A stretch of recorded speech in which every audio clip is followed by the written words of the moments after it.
There came a point where I could no longer ignore what deep down I already knew.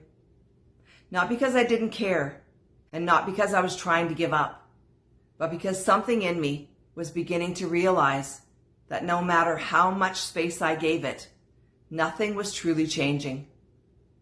Because for me, there came a time where I stopped forcing something to become what I hoped it could be. And that was very different from simply walking away, because in the past there were times where I had left too soon and other times where I had stayed far too long. But this time, I wanted to be sure.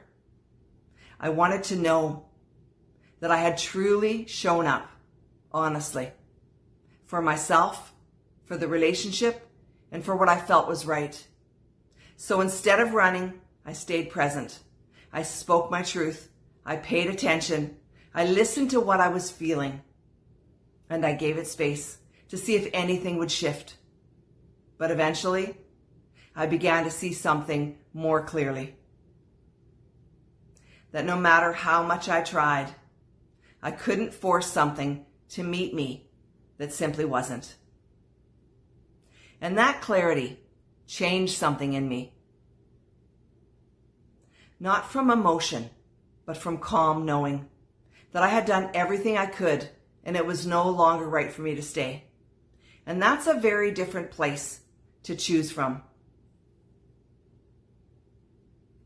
And this is something we begin to see in Anna Levita as well, as Amy continues through her journey. There comes a point where she begins to see things for what they really are.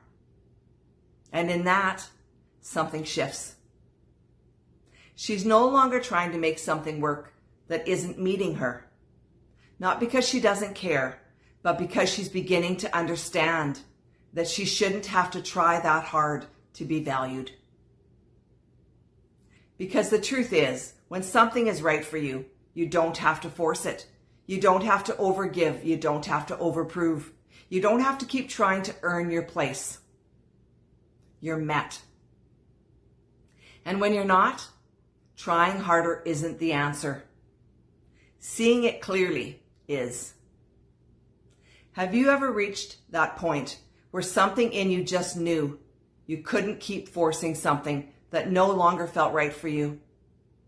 And if these reflections resonate with you, you're always welcome to continue the journey here. Sometimes the most powerful thing you can do isn't to keep trying. It's to stop forcing what was never truly being chosen together. And in that moment, you don't lose something. You stop going against what deep down you already know.